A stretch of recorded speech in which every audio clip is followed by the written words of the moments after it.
We've grown used to the sight of human barricades in the paddock. And look, security is now stopping a photographer. The tension is real. McLaren just emerged from one of the most rigorous technical inspections of the season. Grinning. After all the thermal scans, the wild rescue duct theories, and whispers of cutting-edge materials, the FIA finally gave its verdict. But the ruling itself isn't what's electrifying the paddock. What's truly shocking is what it represents.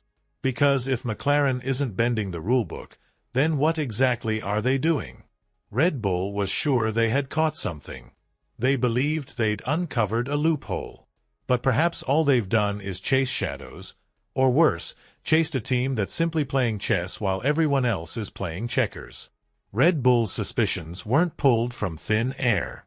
They brought receipts, data and thermal images from Miami revealing curiously cold zones around McLaren's rear wheels. At first glance, harmless. But to Red Bull's engineers, it hinted at something intricate. Maybe even something underhanded. Whispers turned into a storm. Water vapor injection systems, advanced liquid cooling tech, or the infamous phase change materials. Compounds capable of absorbing massive amounts of heat by melting, then subtly releasing that energy to keep tire temps in the sweet spot. It sounded like sci-fi.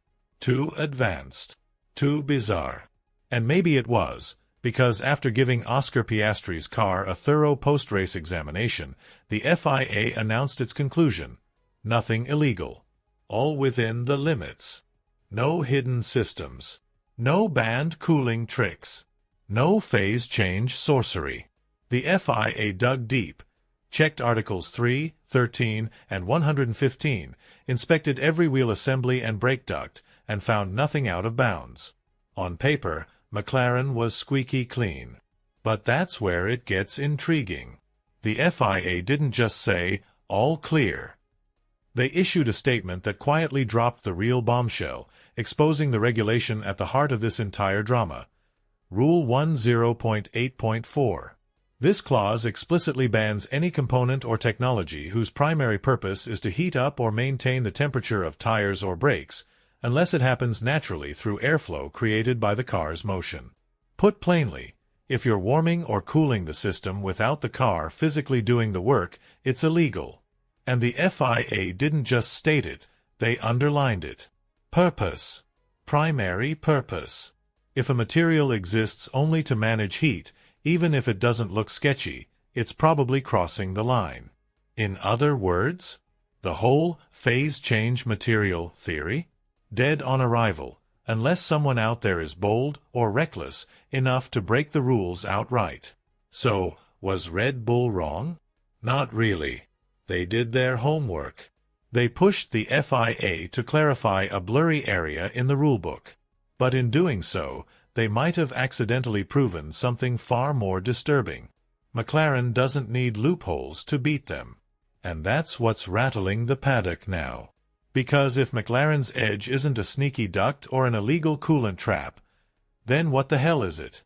According to the FIA's tech delegates and top engineers, it's not one trick. It's the entire concept. It's the sum of small advantages. Suspension geometry, rear-end balance, how stable the car remains under lateral load, and most crucially, how all of it works in sync with Pirelli's most heat-sensitive compounds. In Miami, McLaren's tire degradation was practically non-existent. Their stints ran longer. Their exits were crisper. Norris and Piastri weren't wrestling the car, they were flowing with it. Gliding.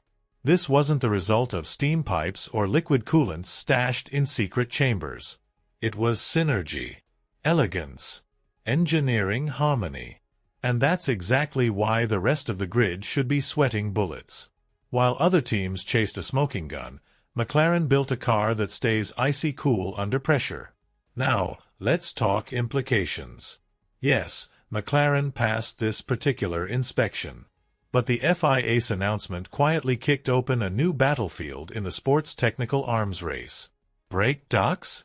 Yesterday's game. The next frontier? Flexible wings. Teams have already been toying with the wording of the regulations. crafting aero components that subtly shift shape under aerodynamic load while remaining rigid enough to pass FIA's static tests. It's a tug-of-war between semantics and sensor data. And the FIA is preparing to strike back hard. New guidelines targeting these shape-shifting parts are expected to drop just in time for the Spanish Grand Prix. If this sounds familiar, it should. This is Formula One's usual dance. Engine maps were the first to be reined in. Then came flexi floors. Now we're looking at wings. The cycle continues. And you can bet McLaren isn't just waiting. They're already preparing for what's coming next. Today, all eyes are on McLaren's brakes. Tomorrow, expect the spotlight to shift to their rear wing. As for Red Bull, their frustration might run deeper than just a disappointing weekend in Miami. They believed they had unearthed the key to McLaren's sudden surge, a technical edge that would lead to penalties. Instead, what they got was a lesson in the rulebook. Christian Horner has kept his words to a minimum publicly, but insiders suggest that Red Bull's aero department is now shifting gears, not to mimic McLaren, but to recalibrate expectations. Because if McLaren's dominance is within the regulations, then the bar for success has just been raised. And that's putting everyone under pressure. Ferrari has been quietly observant, but they've noticed the difference, particularly in how their car degrades rubber far less gracefully. Mercedes, meanwhile, is still trapped in development purgatory, tweaking side pod concepts, chasing balance, but lacking consistency. Aston Martin, according to whispers in the paddock, is preparing a major floor upgrade aimed at making a comeback in Austria. And through all of it, McLaren looks like they've belonged at the front the entire time. So where does that leave us? Red Bull is still fast.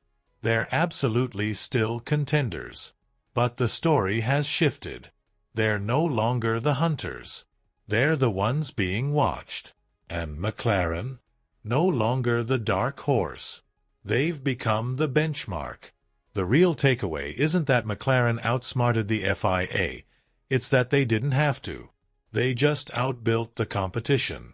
And if this is how they're performing in May, what happens when the July upgrades start rolling in? When flexible wing tech becomes the new frontier? When every team is forced to rethink tire cooling without triggering drag or imbalance? McLaren may not be hiding a secret, but they've certainly made every other team wish they had one. So no, there were no exotic materials. No smoking gun. No illegal vapor loops cleverly buried in the brake ducts. The FIA ripped it all apart, and when the pieces hit the floor, McLaren stood untouched. And maybe that's the most unnerving part. Because the only thing scarier than a team with a trick up its sleeve is one that doesn't need one. So what do you think? Did Red Bull overreact, or are we witnessing the start of a brand new chapter in F1's never-ending tech arms race? Let us know in the comments. And if you're craving more behind-the-scenes drama and performance secrets, go ahead and click on the next video showing up on your screen now.